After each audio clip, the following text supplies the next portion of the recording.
Thank you for joining us for our message recap. So what do you do in a culture that tells you you have to look a certain way or act a certain way in order to have the right image? Today we began a new series called The DNA of a Super Church, and Paul is addressing the Ephesians. Now, Ephesus was a city much like Phoenix or Scottsdale. You know, it was all built on the image. Their statues were of their gods, and they believed that their gods took on human form. And so as you walk through their temples, you would see these beautiful sculptures of these gods with muscles and beautiful hair. And it was implying to the people that you need to be like this.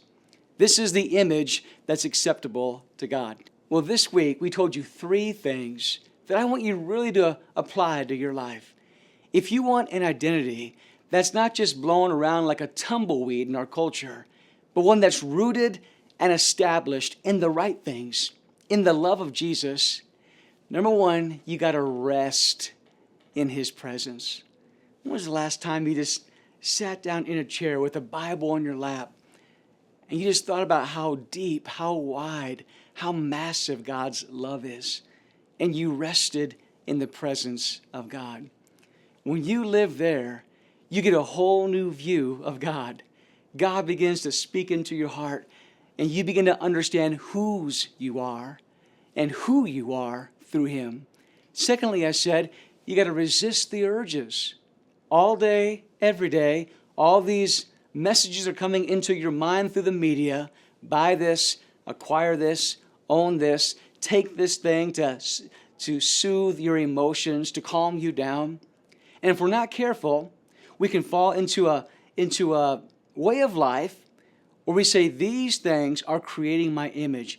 But if you will resist those urges when they come, and you will listen for the whisper of the Holy Spirit, God will begin to speak to you and say, hey, you don't need that. That thing doesn't identify you. I identify you. You can find your hope and your strength in me.